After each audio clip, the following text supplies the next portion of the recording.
Assalamualaikum. My name is Nur Amanina binti Zulkifli. I'm from Faculty of Electrical Engineering Technology from UNIMED. Today, I would like to review a journal article about fault location methods for distribution network. As we know, the early 18th has seen the deregulation and commercialization of power industry, which increased public awareness of power reliability and quality. In today's competitive commercial environment, companies that provide electricity are required to provide high-quality power supply in order to satisfy clients as much as possible as well as the regulators' requirement. As the result, the quality and reliability of power supply in distribution system has become a major concern to all power utilities. Among the difficulties faced by the power utilities in ensuring the safety and dependability of their system are short-circuit failure in power supply. Since the fault cannot be totally eliminated due to unavoidable factors such as weather condition, insulation breakdown due to the aging, animal contact, and human mistake, the only way is to minimize its impact. A fault in any parts of network has a potential to create a temporary outages, such as voltage drop, temporary power supply interruption, and or even a blackout in the whole network. The duration of such interruption is measured in terms of customer minute loss (CML). Apparently, very often interruption in distribution network is caused by the faults. According to the report by the Office of Gas and Electricity Market in the United Kingdom, distribution network problems were responsibility over 75% of CML.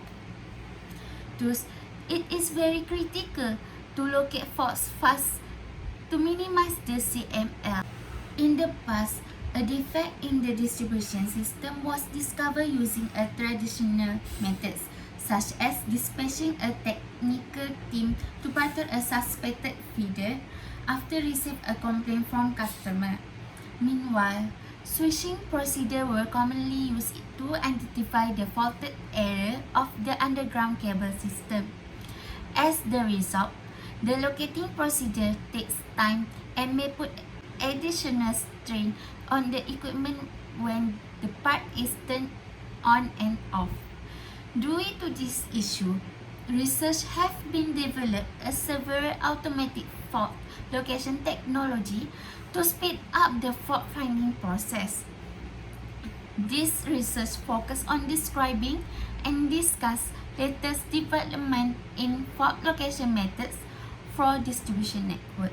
In this review, the fault methods used are knowledge-based method, which can be divided into artificial neural networks, matching approach, and hybrid methods.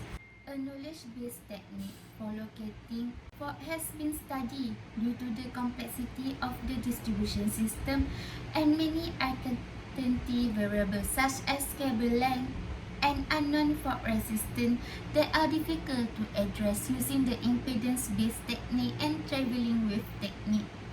In general, this technique requires information such as substation and feeder switch status, feeder measurement, atmospheric condition, and data from fault detection sensor located along the feeders.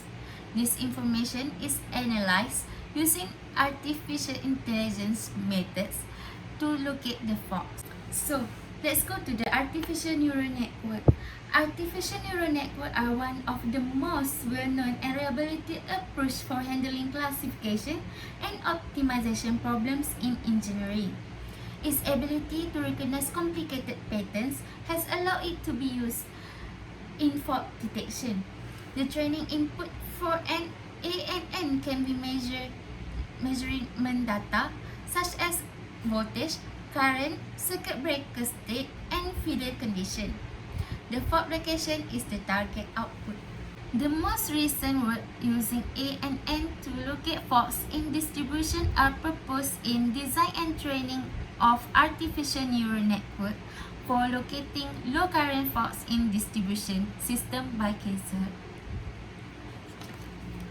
A feed-forward multi-layer perceptrons was proposed in this paper to locate a low current fault on distribution system. For training data, various sorts of faults and locations are simulated on the exam network. IEEE 34 node was used to test this technique. ANN produced various problem locations, ignoring the fact that it is low-cost approach. The major disadvantage of the ANN approach is that in order to develop a well-trained ANN algorithm, it is totally dependent on the volume and quality of the trained data. The algorithm's ability to accurately identify the fault location will be limited by the lack of information or inaccurate information. This is a problem that occurs in the distribution system with limited information due to the lack of the monitoring device. Other issues with this method include poor convergence throughout the training process and the need to determine relevant parameters such as hidden unit, layers, learning rate, and momentum value. In addition, every time the system is changed, the ANN algorithm must be retrained. So, let's move to the next. A matching approach. A matching strategy between a measure and simulated data is another recent form of knowledge-based technology. Commonly, for identifying the location of the fault, voltage and current magnitudes measured at the one or more place. Many articles have proposed a fault location technique based on the voltage set data. The core principle of this method is based on the severity patterns of the voltage set, which can be easily distinguished depending on the fault location. A fault that is close to the monitor node causes a more severe set than a problem that is far away from the monitor node. The earliest study on fault location using voltage set was published in Automatic Fault Location on Distribution Network using voltage sets measurement in electricity distribution. For a 11 kV distribution network, the work provides a faulty section estimation using a database technique. Simulated voltage set is created by simulating a fault at several points. The actual voltage set is compared to the generated voltage set database when a failure occurs. The corresponding voltage set in the database will lead to the most likely faulted area. Since this method requires measurement of the voltage set at the primary substation, it can be considered cost-effective to implement. So, let's move to the last knowledge-based method, which is hybrid method. This type of fault locations method frequently combines many methods. By doing this, the strength of each method for locating faults might be merged, resulting in more accurate location.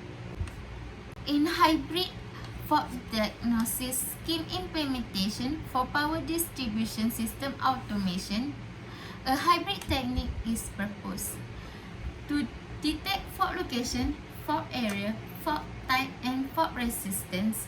An impedance-based method, a wavelet-based method, and an artificial neural network has been combined. For the detection and classification process, wavelet transformation were used. The results are forwarded to be processed to determine the location of the fault using impedance-based method. ANN also use current and voltage signal to locate the fault area. As a conclusion, it is clear from the review article there is no single strategy that can be fix all problems because each one is based on a specific condition and assumption. Its method may be approached for a certain situation depending on the network's complexity and the monitoring technology availability. Hence, it can be concluded that to use a particular fault location method effectively, its working principle basics must be understood. This paper also reveals research areas that can be conducted in the future to improve the existing methods. For instance, so far, all the discussed methods did not consider a renewable energy in distribution system such as a mini hydro, photovoltaic farms and wind farm. Hence, such improvement could be one of the future works for fault location methods. That's all from me. Thank you for watching. See you again.